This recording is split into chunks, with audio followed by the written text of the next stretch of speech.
ನಮಸ್ಕಾರ ವೀಕ್ಷಕರೇ, NSK tech news Kannada YouTube ಚಾನಲ್ಗೆ ಸ್ವಾಗತ. ಇವತ್ತಿನ ಈ ವಿಡಿಯೋದಲ್ಲಿ ನಾವು ತಿಳಿಸಿಕೊಡುವ ಮಾಹಿತಿ ಏನಂದರೆ, ನೋಡಿ ವೀಕ್ಷಕರೇ, ಗೃಹಲಕ್ಷ್ಮಿ ಯೋಜನೆಯ 11 ಮತ್ತು 12ನೇ ಕಂತಿನ ಹಣ ಇನ್ನೂ ಜಮಾ ಆಗಿಲ್ಲ. ಈ ಒಂದು ಮಹಿಳೆಯರ ಖಾತೆಗೆ ಗೃಹಲಕ್ಷ್ಮಿ ಯೋಜನೆಯ 11 ಮತ್ತು 12ನೇ ಕಂತಿನ ಹಣ ಜಮಾ ಆಗಿಲ್ಲ. ಇದು ಯಾವಾಗ ಜಮಾ ಆಗುತ್ತೆ ಅನ್ನೋದನ್ನು ಕುರಿತು ಈಗ ಲೈವ್ ಆಗಿ ತಿಳಿಸ್ಕೊಡ್ತಾ ಇದ್ದೀನಿ, ಬನ್ನಿ ನೋಡಿ.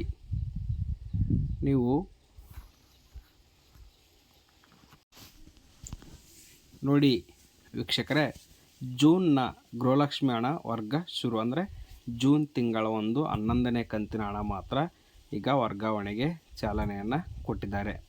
ನೋಡಿ ವೀಕ್ಷಕರೇ,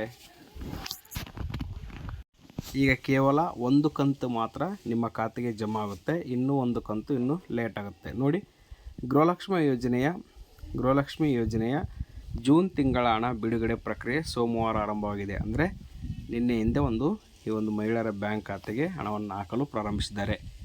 2-3 ದಿನದಲ್ಲಿ ಮೊದಲ ಹಂತದಲ್ಲಿ ಅಂದರೆ 2 ಮತ್ತು 3 ದಿನಗಳಲ್ಲಿ 26.65 ಲಕ್ಷ ಫಲಾನುಭವಿಗಳಿಗೆ ತಲಾ 2,000 ರೂಪಾಯಿ ಪಾವತಿ ಆಗಲಿದೆ ಎಂದು ಮಹಿಳಾ ಮತ್ತು ಮಕ್ಕಳ ಅಭಿವೃದ್ಧಿ ಇಲಾಖೆ ಮೂಲಗಳು ತಿಳಿಸಿವೆ. ಮೊದಲ ಹಂತದಲ್ಲಿ 533 ಕೋಟಿ ರೂಪಾಯಿ ಪಾವತಿಗೆ ಸೋಮವಾರ ಪ್ರಕ್ರಿಯೆ ಆರಂಭವಾಗಿದ್ದು, ಬುಧವಾರದೊಳಗೆ 26.65 ಲಕ್ಷ ಅರ್ಹ ಫಲಾನುಭವಿಗಳಿಗೆ ಜೂನ್ ತಿಂಗಳ ಹಣ ಪಾವತಿಯಾಗಲಿದೆ. ಇನ್ನುಳಿದ ಫಲಾನುಭವಿಗಳಿಗೆ ಆಗಸ್ಟ್ 10ರೊಳಗೆ ಜೂನ್ ತಿಂಗಳ ಹಣ ನೇರವಾಗಿ ಸಂದಾಯವಾಗಲಿದೆ.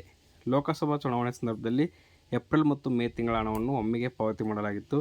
ಇದೀಗ ಜೂನ್ ಮತ್ತು ಜುಲೈ ತಿಂಗಳ ಹಣ ಪಾವತಿ ಬಾಕಿ ಉಳಿದಿದ್ದು, ವಾರಾಂತ್ಯದೊಳಗೆ ಜೂನ್ ತಿಂಗಳ ಹಣ ಪಾವತಿಯಾಗಲಿದೆ. ಅಂದರೆ ಈ ತಿಂಗಳೊಳಗಾಗಿ ನೋಡಿ ವೀಕ್ಷಕರೇ, ಈ ತಿಂಗಳ ಅಂದರೆ ಆಗಸ್ಟ್ ತಿಂಗಳ ಮೊದಲನೇ ವಾರ ಅಂದರೆ ಈ ಆಗಸ್ಟ್ 10ರೊಳಗಾಗಿ ಎಲ್ಲ ಮಹಿಳೆಯರ ಬ್ಯಾಂಕ್ ಖಾತೆಗೆ ಗೃಹಲಕ್ಷ್ಮಿ ಯೋಜನೆಯ 11ನೇ ಕಂತಿನ ಹಣ ಬಂದು ನೇರವಾಗಿ ಜಮಾ ಆಗುತ್ತೆ. 12ನೇ ಕಂತಿನ ಕುರಿತು ಏನಾದರೂ ಅಪ್ಡೇಟ್ ಬಂದರೆ ಆ ಕುರಿತು ತಿಳಿಸ್ಕೊಡ್ತೀನಿ. Thank you for watching this video.